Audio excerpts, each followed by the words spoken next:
Hello, I am Sanju Datta, assistant professor government law college Pali से। आज हम सेकेंड ईयर के सब्जेक्ट लेबर लॉ में भारत में औद्योगिक विवादों के विधायन के इतिहास के बारे में पढ़ेंगे।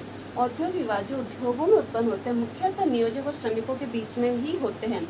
इनके अलावा ये नियोजकों के बीच में हो सकते हैं, श्रमिकों के बीच भी हो सकते हैं।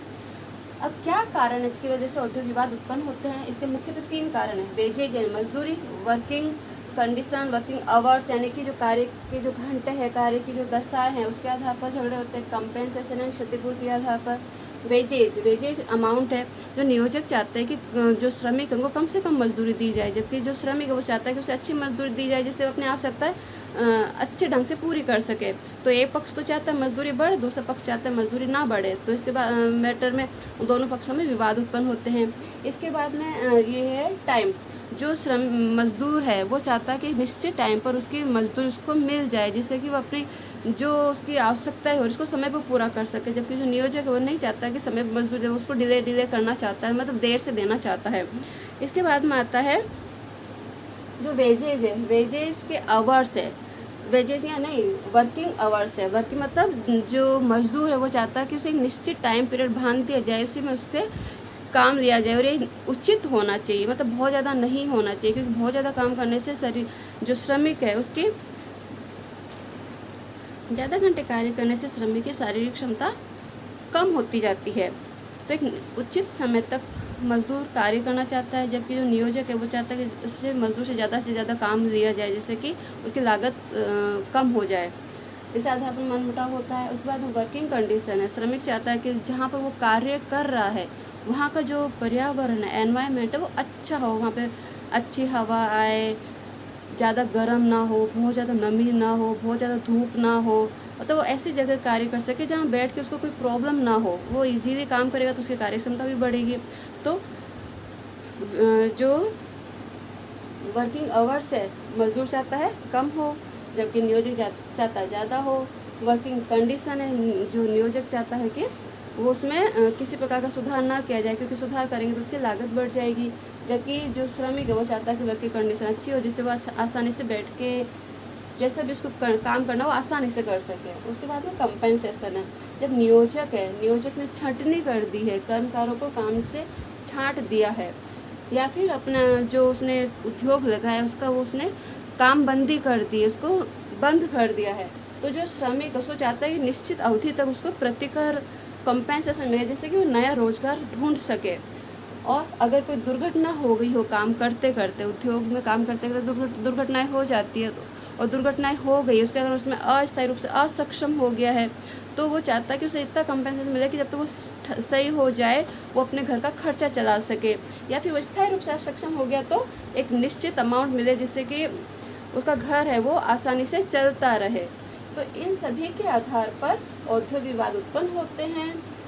औद्योगिक विवाद हमारे देश में श्रमिकों के कार्यस्थल के जो पर्यावरण है उसको सुधारने के लिए, श्रमिकों के वेतन में बढ़ोतरी करने के लिए, अन्य वेलफेयर यानी श्रम कल्याण जो सुविधा है उनको प्रदान करवाने के लिए अनेक श्रम आंदोलन किए गए। प्रथम श्रम आंदोलन करने का श्रेय MS बंगाली को जाता है। MS बंगाली इनको श्रम आंदोलन का जन्मदाता भी कहा जाता है।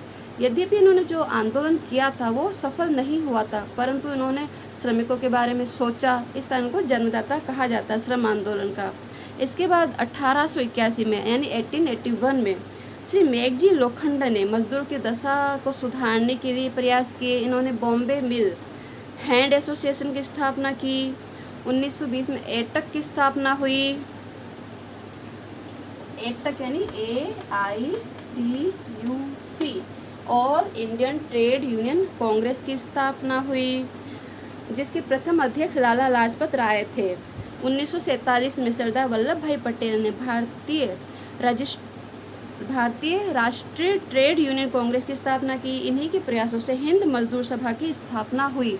इस प्रकार अनेक श्रम आंदोलन हुए जिसमें श्रमिकों की उनकी मजदूरी बढ़ाने के प्रयास किए गए, उनके जो कार्य की दशाएं हैं उनको सुधारने का प्रयास किया गया, उचित उसको जो जिन परिस्थितियों उसको कंपेंसेशन मिल सकता है उनमें कंपेंसेशन दिलाने का प्रयास किया गया। परंतु चूंकि जो श्रमिक थे वो संगठित नहीं थी, तो जो संगठन बल है उसके अभाव के कारण श्रमिक अपनी मांगों को मनवाने में असफल रहते थे। तो इन समस्याओं के प्रति सरकार का ध्यान गया।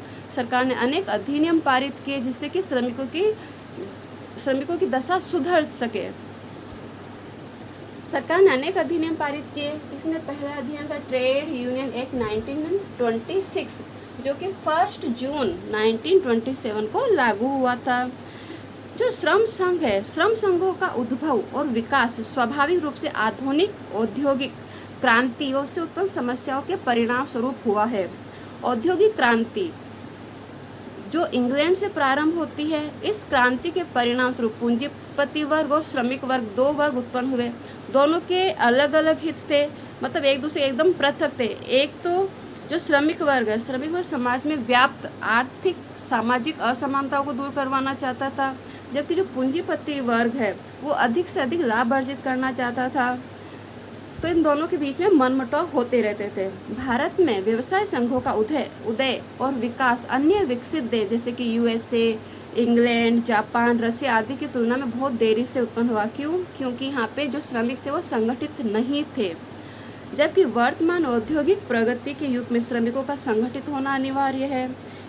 इनके संगठन किस प्रकार बनाए जाए, उनका पंजीयन किस प्रकार किया जाए, और जो पंजीकृत श्रम संघ यानी ट्रेड यूनियन है और उनके जो पदाधिकारी है उनके क्या क्या विशेष अधिकार है, उनके क्या क्या कर्तव्य है आदि का जो प्रावधान है इस अधिनियम यानी ट्रेड यूनियन एक्ट 1926 में विस्तृत रूप से दिया गया है।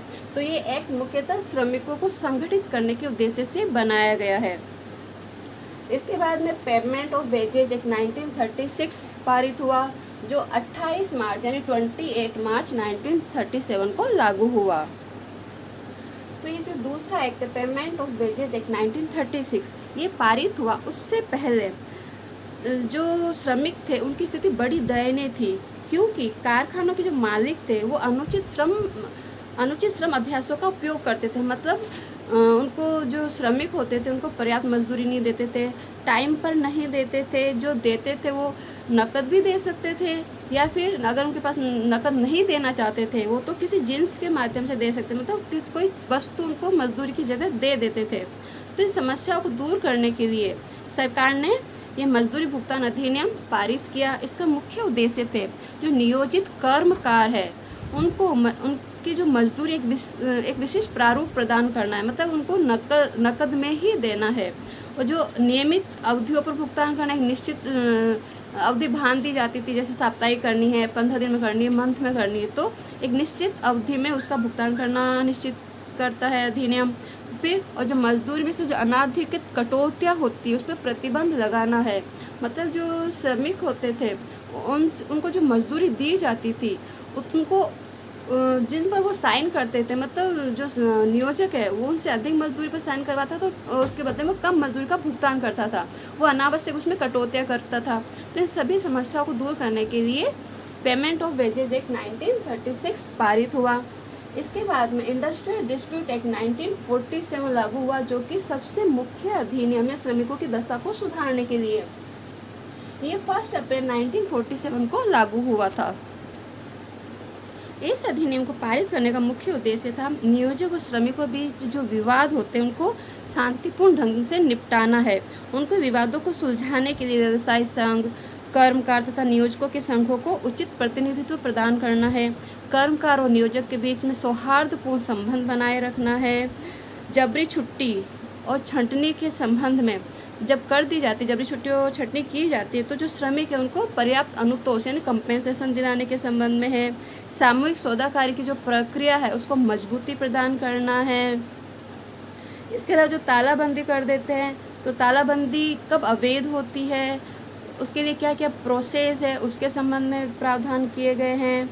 औद्योगिक विवादों को निपटाने के लिए पूरी समुचित इसमें पूरी व्यवस्था की गई है। इसके लिए समझौता अधिकारी, वर्क्स कमेटी, श्रम न्यायालय, औद्योगिक न्यायाधिकरण आदि सबका इसमें गठन किया गया है।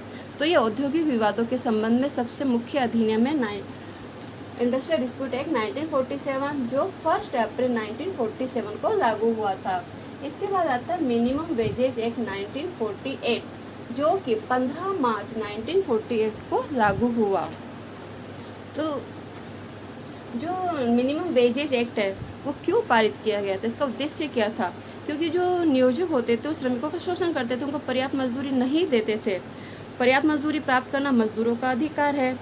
तो ये जो प्रावधान थे जो प्रगति देशों में पहले किए जा चुके थे, भारत में अभी तक नहीं हुए थे। तो जो भारत में इसको लागू करने के लिए मतलब न्यूनतम मजदूरी, इस न्यूनतम मजदूरी वो मजदूरी होती है जिससे कि कम मजदूरी नियोजक श्रमिकों को नहीं दे सकता है, उसको मजदूरी देनी ही होगी, चाहे उसे नुकसान हो चाहे फ़ायदा हो।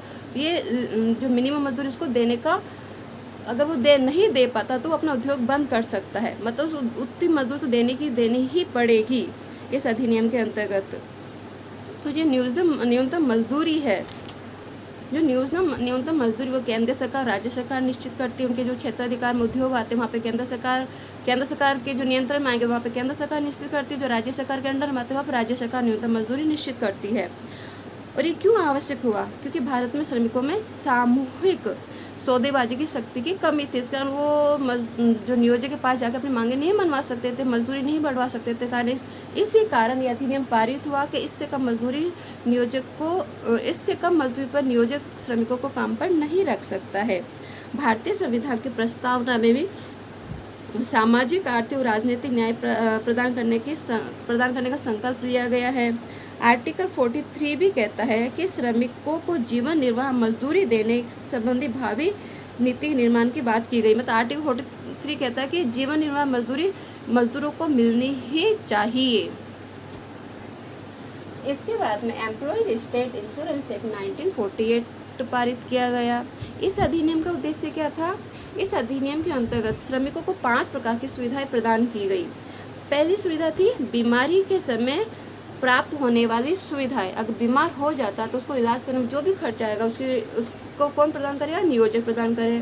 प्रसूति काल के अवसर पर प्राप्त सुविधा यानी मैटरनिटी लीव उसको प्राप्त करे, उसके जो भी खर्चे वगैरह आए उसको वो उठाए। क्षतिग्रस्त होने पर या दुर्घटना होने पर उसको सुविधाएं मिले। उसकी मृत्यु हो जाती, कर्म कारक अगर उसकी मृत्यु हो जाती तो उसके जो आश्रित है, आश्रितों को सुविधाएं मिलनी चाहिए। तथा सारी जो खर्चे हैं, चिकित्सा संबंधित जो भी खर्चे आते हैं उसका प्रबंध कौन करे? नियोजक प्रबंध करे, क्योंकि श्रमिक गरीब होता है, वो महंगे खर्चे नहीं उठा पाता है। तो ये अधिनियम यानी एम्प्लॉय स्टेट इंश्योरेंस एक्ट 1948 के अंतर्गत सारे जो भी सुविधाएं है ये इसके उद्देश्य में बताई गई है। कौन कौन से खर्चे हैं? बीमारी के समय प्राप्त होने वाली सारी सुविधाएं, उसे छुट्टी वगैरह सब मिले, चिकित्सा खर्चा उसको मिले, मैटरनिटी लीव मिले। अगर कोई दुर्घटना हो जाती है उसमें, अगर वो क्षतिग्रस्त हो जाता है या उसकी मृत्यु हो जाती है तो उसके आश्रितों को पर्याप्त क्षतिपूर्ति मिले, उनको खर्चा चलाने के लिए पर मंथ कुछ न कुछ एक निश्चित राशि मिलती रहे। इसके बाद में है employ provident fund and miscellaneous provisions act 1952। कर्मचारी भविष्य निधि योजना एक सामाजिक सुरक्षा योजना है। वृद्धावस्था में श्रमिकों को आर्थिक सुरक्षा प्रदान करना एक सामाजिक दायित्व है। हम देखते हैं कि सरकारी नौकरी है वहाँ पर तो रिटायरमेंट के बाद में एक पेंशन मिलती रहती है, परंतु जो प्राइवेट है, जो उद्योग धंधे हैं, वहाँ पे जो श्रमिक है काम करते हैं वहाँ पे कोई भी उनको पेंशन नहीं दी जाती है। तो इसी समस्या को हल करने के लिए अधिनियम पारित किया गया था। वृद्धावस्था के लिए सामाजिक सुरक्षा के मुख्य रूप से 2 स्वरूप दृष्टिगत होते हैं। पहला पेंशन अथवा पेंशन बीमा और दूसरा है अंशदायी भविष्य निधि योजना। इसमें अंशदायी मतलब इसमें थोड़ा अंश तो नियोजक का होता है, थोड़ा अंश श्रमिक का होता है। जो जब रिटायर हो जाता है तो जो इन्होंने सेविंग की है उसमें से उसको पेंशन मिलती रहती है। भारत में पेंशन की सुविधा केवल सरकारी विभाग और कतिपय सरकारी उपक्रमों में ही है। तो इसको उद्योग धंधों में लागू करने के लिए अधिनियम पारित किया गया। नेक्स्ट है bonded labour system abolition act 1976। यानी कि जो बंधुआ श्रम होता है, बंधुआ श्रम क्या है? कुप्रथा है, इसको समाप्त करना जरूरी है। क्योंकि इसके अंतर्गत जो श्रमिक होते हैं उनको बंधुआ बनाकर, उनको बांध के उनसे दिन रात काम लिया जाता है। जब वो उनका जब पूरी शारीरिक क्षमता खत्म हो जाती है तो काम से निकाल कर उनको फेंक दिया जाता है। नहीं सोचा जाता कि फ्यूचर में क्या होगा, वो कैसे कमा के खाएंगे, क्या करेंगे, कुछ भी नहीं सोचा जाता, बस उनका शोषण किया जाता है। इसी के संबंध में हमारे कॉन्स्टिट्यूशन के आर्टिकल 23 में भी कहा गया है कि जो मानव का दुर्व्यापार है और बेकार है तथा इसी प्रकार के अन्य बलात् श्रम, बलात् में जो उनको ज़बरदस्ती काम करने के लिए मजबूर किया जाता है, उसको वो क्या करता है, आर्टिकल 23 प्रतिष्ठित करता है, उसको रोकता है। मतलब किसी प्रकार का बेगार नहीं लिया जाएगा, ना तो उनका दुर्व्यवहार किया जाएगा, कुछ भी नहीं किया जाएगा जिससे कि मजदूरों का शोषण हो। तो इसी कारण ये जो बॉन्डेड लेबर सिस्टम है, यानी कि जो ज़बरदस्ती काम करवाने की जो प्रथा, उसको समाप्त करने के लिए अधिनियम 1976 पारित किया गया है, जिसका उल्लेख हमारे कॉन्स्टिट्यूशन के आर्टिकल 23 में भी किया गया है। इसके बाद में है इक्वल रिम्यूनरेशन एक्ट 1976, यानी कि समान कार्य के लिए समान मजदूरी का अधिकार। इसमें हमारे कॉन्स्टिट्यूशन के आर्टिकल 39D में कहा गया है कि समान कार्य के लिए समान मजदूरी दी जानी चाहिए। उसमें जेंडर बेस के आधार पर कोई भी डिफ्रेंसिएशन नहीं किया जाना चाहिए, चाहे वो मेल हो चाहे फीमेल हो, अगर वो समान कार्य करे तो उनको समान मजदूरी दी जानी चाहिए। इसी के संबंध में ये अधिनियम 1976 में पारित हुआ है। समान कार्य के समान मजदूरी के संबंध में एक प्रसिद्ध केस है रणधीर सिंह वर्सेस भारत संघ, 1982 का केस है। इस केस में भी कहा गया कि समान कार्य की समान मजदूरी दी जानी जरूरी है। इसके बाद है child labour prohibition and regulation act 1986, यानी कि जो बच्चे हैं, जो 14 साल से कम के बच्चे हैं, उनको खतरनाक नियोजन में नियोजित नहीं किया जाएगा। इसके संबंध में हमारे कॉन्स्टिट्यूशन का आर्टिकल 24 कहता है कि 14 वर्ष से कम आयु के बच्चों को रोजगार पर प्रतिबंध लगाया गया है। 14 वर्ष से कम आयु के किसी भी बच्चे को कारखाने, खदान में काम करने के लिए नियोजित नहीं किया जाएगा या किसी अन्य खतरनाक रोजगार में संलग्न नहीं किया जाएगा। तो आर्टिकल 24 में इस एक्ट के संबंध में प्रावधान किए गए हैं। तो इस एक्ट का नाम है चाइल्ड लेबर प्रोहिबिशन, मतलब प्रतिबंध भी लगाना, परंतु साथ में क्या रेगुलेशन एक्ट है। मतलब जो श्रमिक होते हैं उनके बच्चे वो क्या होते हैं, गरीब होते हैं।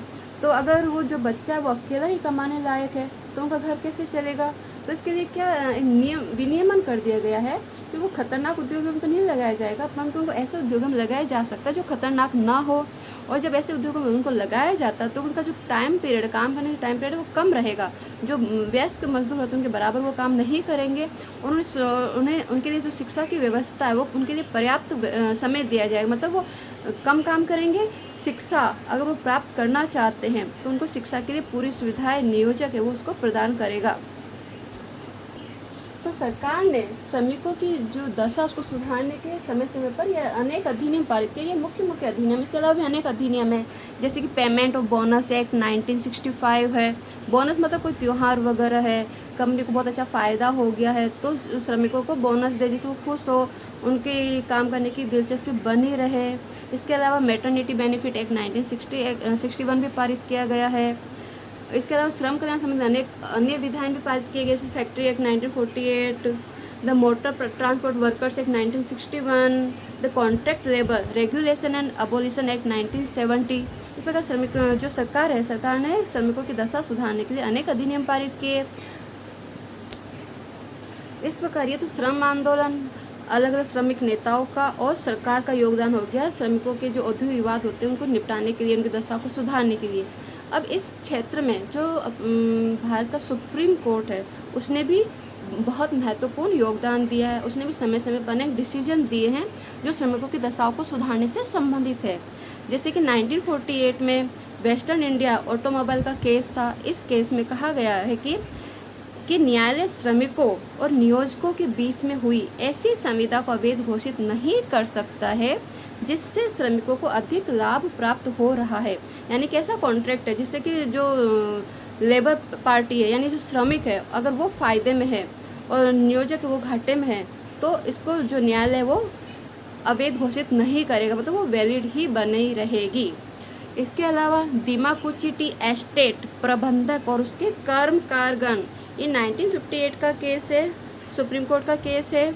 इसमें जो औद्योगिक विवाद अधिनियम 1947 है इसके उद्योगों को बताया गया है। इसमें कहा गया है कि नियोजक और श्रमिकों के बीच सौहार्दपूर्ण संबंध स्थापित करना, औद्योगिक विवादों के निपटारे के लिए कर्मकार, व्यवसाय संघ तथा नियोजकों को उचित प्रतिनिधित्व प्रदान करना, अवैध हड़ताल और तालाबंदी पर प्रतिबंध लगाना, सामूहिक सौदे कार्य की प्रक्रिया को प्रभावी बनाना, जबरी छुट्टी तथा छंटनी के संबंध में श्रमिकों को प्रतिकर प्रदान करना, आदि जो औद्योगिक विवाद अधिनियम 1947 है उसके मुख्य उद्देश्य है। इसके अलावा दिल्ली क्लॉथ मिल 1970 का केस है। इस केस में जो सुप्रीम कोर्ट है उसने कहा कि जो ग्रेचुइटी उपदान है वो कब कब प्रदान की जानी चाहिए, यानी कि जो उसका जो ग्रेचुइटी का जो भुगतान है वो कब किया जा सकता है, जब श्रमिक सेवानिवृत्त हो गया हो, उसको निकाल दिया गया हो, उसने इस्तीफा दे दिया हो, या कोई दुर्घटना बीमारी हो गई हो जिसकी वजह से वो काम करने में असक्षम है, तो उसे ग्रेचुइटी प्रदान की जानी चाहिए। तो इस प्रकार जो भारत का सुप्रीम न्यायालय है, सुप्रीम कोर्ट है, उसने श्रमिकों की दशा सुधारने में महत्वपूर्ण योगदान दिया है।